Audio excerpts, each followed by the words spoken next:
O plano para matar Jesus. Faltava pouco tempo para a festa dos pães sem fermento, chamada Páscoa. Os chefes dos sacerdotes e os mestres da lei procuravam um jeito para matar Jesus em segredo porque tinham medo do povo. Judas trai Jesus. Então Satanás entrou em Judas, chamado Iscariotes, que era um dos 12 discípulos. Judas foi falar com os chefes dos sacerdotes e com os oficiais da guarda do templo para combinar a maneira como ele ia entregar Jesus. Eles ficaram muito contentes e prometeram dar dinheiro a ele. Judas aceitou e começou a procurar uma oportunidade para entregar Jesus a eles, sem que o povo ficasse sabendo. Jesus manda preparar a Páscoa. Chegou o dia da festa dos pães sem fermentos, dia em que os judeus matavam carneirinhos para comemorar a Páscoa. Então Jesus deu a Pedro e a João a seguinte ordem: vão e preparem para nós o jantar da Páscoa. Eles perguntaram: onde o Senhor quer que a gente prepare o jantar? Jesus respondeu: escutem. Quando entrarem na cidade, um homem carregando um pote de água vai se encontrar com vocês. Sigam esse homem até a casa onde ele entrar e digam ao dono dela: o mestre mandou perguntar a você onde fica a sala em que ele e os seus discípulos vão comer o jantar da Páscoa. Então ele mostrará a vocês uma grande sala mobiliada no andar de cima. Preparem ali o jantar. Os 2 discípulos foram até a cidade e encontraram tudo como Jesus tinha dito. Então prepararam o jantar da Páscoa. A ceia do Senhor. Quando chegou a hora, Jesus sentou-se à mesa com os apóstolos e lhes disse: como tenho desejado comer esse jantar da Páscoa com vocês antes do meu sofrimento. Pois eu digo a vocês que nunca comerei esse jantar até que eu coma o verdadeiro jantar que haverá no reino de Deus. Então Jesus pegou o cálice de vinho, deu graças a Deus e disse: peguem isso e repartam entre vocês, pois eu afirmo a vocês que nunca mais beberei desse vinho até que chegue o reino de Deus. Depois pegou o pão e deu graças a Deus. Em seguida partiu o pão e os deu aos apóstolos, dizendo: isso é o meu corpo, que é entregue em favor de vocês. Façam isso em memória de mim. Depois do jantar, do mesmo modo, deu a eles o cálice de vinho, dizendo: esse cálice é a nova aliança feita por Deus com o seu povo, aliança que é garantida pelo meu sangue derramado em favor de vocês. Mas vejam, o traidor está aqui, sentado comigo à mesa. Pois o Filho do Homem vai morrer de maneira como Deus já resolveu. Mas ai daquele que está traindo o Filho do Homem. Então os apóstolos começaram a perguntar uns aos outros quem seria o traidor. Quem é o mais importante? Os apóstolos tiveram uma forte discussão sobre qual deles deveria ser considerado o mais importante. Então Jesus disse: os reis desse mundo têm poder sobre o povo e os governadores são chamados de amigos do povo. Mas entre vocês não se pode ser assim. Pelo contrário, o mais importante deve ser como menos importante, e o que manda deve ser como o que é mandado. Quem é o mais importante? É o que está sentado à mesa para comer ou é o que está servindo? Claro que é o que está sentado à mesa, mas entre vocês eu sou como aquele que serve. Vocês têm estado sempre comigo nos meus sofrimentos. Por isso, assim como meu pai me deu o direito de governar, eu também dou o mesmo direito a vocês. Vocês vão comer e beber à minha mesa no meu reino e sentarão em tronos para julgar as 12 tribos de Israel. Deus avisa Pedro. Jesus continuou: Simão, Simão, escute bem. Satanás já conseguiu licença para pôr vocês à prova. Ele vai peneirar vocês como o lavrador peneira o trigo a fim de separá-los da palha. Mas eu tenho orado por você, Simão, para que não lhe falte fé. E quando você voltar para mim, anime os seus irmãos. Então Pedro disse a Jesus: eu estou pronto para ser preso e morrer com o Senhor. Jesus afirmou: eu digo a você, Pedro, que hoje, antes que o galo cante, você dirá 3 vezes que não me conhece. Jesus avisa os discípulos. Depois Jesus perguntou aos discípulos: por acaso faltou a vocês alguma coisa quando eu os enviei sem bolsa, sem sacola e sem sandálias? Não faltou nada, responderam eles. Então Jesus disse: pois agora quem tem uma bolsa ou sacola deve pegá-la, e quem não tem espada deve vender a capa e comprar uma. Pois as escrituras sagradas dizem: ele foi tratado como se fosse um criminoso. Eu afirmo a vocês que isso precisa acontecer comigo, pois o que está escrito a meu respeito tem de acontecer. Aí os seus discípulos disseram: Senhor, aqui estão 2 espadas. Basta, respondeu ele. Jesus no Monte das Oliveiras. Jesus saiu e foi, como de costume, ao Monte das Oliveiras, e os seus discípulos foram com ele. Quando chegou ao lugar escolhido, Jesus disse: Orem pedindo que vocês não sejam tentados. Então se afastou a uma distância de mais ou menos 30 metros. Ajoelhou-se e começou a orar, dizendo: Pai, se queres, afasta de mim esse cálice de sofrimento. Porém, que não seja feito o que eu quero, mas o que tu queres. Então um anjo do céu apareceu e o animava. Cheio de grande aflição, Jesus orava com mais força ainda. O seu suor era como gotas de sangue caindo no chão. Depois de orar, ele se levantou, voltou para o lugar onde os discípulos estavam e os encontrou dormindo, pois a tristeza deles era muito grande, e disse: Por que vocês estão dormindo? Levantem-se e orem para que não sejam tentados.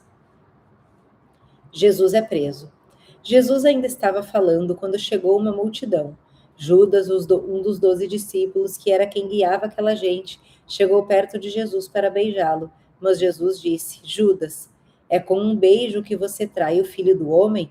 Quando os discípulos que estavam com Jesus viram o que ia acontecer, disseram: Senhor, devemos atacar essa gente com as nossas espadas? Um deles feriu com a espada o empregado do grande sacerdote, cortando sua orelha direita. Mas Jesus ordenou: Parem com isso. Aí tocou na orelha do homem e o curou. Em seguida, disse aos chefes dos sacerdotes, aos oficiais da guarda do templo e os líderes judeus que tinham vindo para prendê-lo: Por que vocês vieram com espadas e porretes para me prender como se eu fosse um bandido? Eu estava com vocês todos os dias no pátio do templo e vocês não tentaram me prender. Mas essa é a hora de vocês e também a hora do poder da escuridão. Pedro nega Jesus. Eles prenderam Jesus e o levaram até a casa do grande sacerdote, e Pedro seguia de longe. Quando acenderam uma fogueira no meio do pátio, Pedro foi e sentou-se com os que estavam em volta do fogo. Uma das empregadas o viu sentado ali perto da fogueira, olhou bem para ele e disse: Esse homem também estava com Jesus.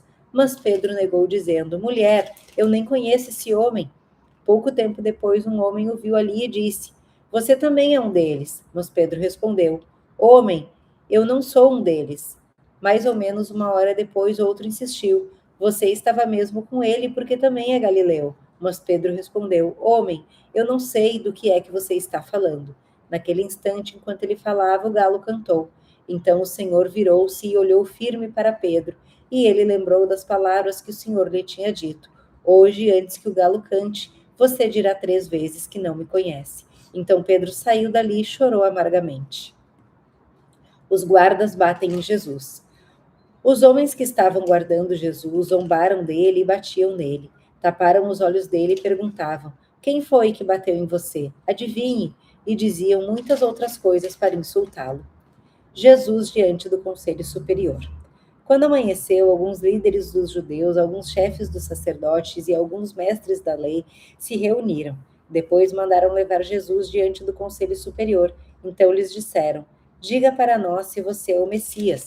Ele respondeu: Se eu disser que sim, vocês não vão acreditar. E se eu fizer uma pergunta, vocês não vão responder.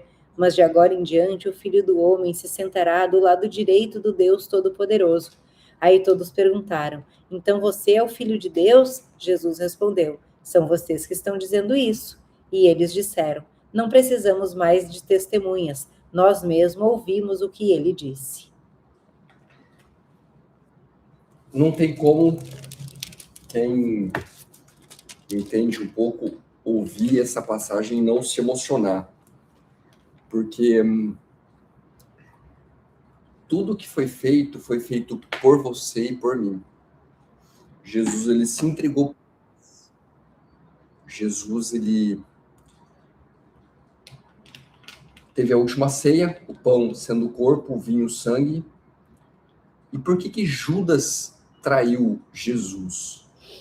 Nem todos que estão perto vão estar conectados com Deus.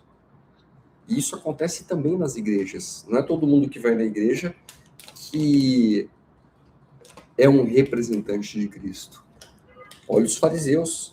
Os caras sabiam que o Messias ia chegar, estava escrito, estava esperando. Daniel já tinha dado a data, estava ligado na pegada, e quando Deus veio, quando Jesus veio, eles negaram a Cristo. Então, mesmo os que estão perto, podem ainda estar desconectados de Deus. Mesmo entre os discípulos, havia disputa de ego. E que interessante, né? Jesus, ele diz, Jesus no corpo de homem, sabendo, conhecendo dor, conhecendo a carne, Jesus, ele diz, Senhor, se possível, afaste de mim esse cálice, mas que a sua vontade seja feita e não a minha. Por quê? Uma submissão total, mesmo frente à angústia e pressão. E Jesus sabia disso, tanto que ele disse, ó Senhor, eu esperei muito essa refeição para ter com vocês. Então, Jesus, ele estava esperando isso porque ele queria nos salvar por amor. Olha o que ele sofreu por amor, por você e por mim. E Pedro, ele falha. Jesus, ele diz o seguinte, né, para Pedro: sobre essa pedra edificarei minha igreja, quem te revelou quem eu sou foi o Espírito, por esse motivo, a partir de agora você vai se chamar pedra, porque eu vou edificar minha igreja sobre essa pedra. Logo depois de um tempo, quando Jesus fala a respeito da morte dele, Pedro, ele fala o seguinte, fala, Senhor, vamos, vem aqui, Senhor, vem aqui, para de falar essas coisas aí, cara. Você está ficando Deus? E Jesus diz para Pedro, que era a pedra angular da igreja dele. Jesus diz o seguinte, se afasta de mim, Satanás. E ainda depois disso, Pedro nega Jesus 3 vezes. E Pedro sabia disso. Jesus sabia que ele ia fazer isso, porque é o medo. A gente vive sob tensão, a gente vive sobre o medo. E quando o medo ele bate à tua porta, você faz coisas que você sabe que você não deveria, ainda assim você faz. Então a falha, ela é comum do ser humano. Jesus sabia disso, e depois quando Pedro morre na cruz, Pedro lhe diz, não, me crucifique de ponta cabeça, eu não mereço morrer igual ao meu Senhor. No momento mais difícil, Jesus não escolheu o caminho mais fácil. Ele escolheu obedecer. Jesus, ele foi o sacrifício perfeito para que a gente não precisasse mais nos sacrificarmos. Porque matar um animal não é a vontade de Deus. Olha que interessante, né? Êxodo fala sobre o sustento. Peguei isso no finalzinho. Segunda Crônicas fala sobre a gente entregar a excelência para Deus. E o último, que é Lucas, fala que a vitória ela vem da submissão, mesmo sob pressão.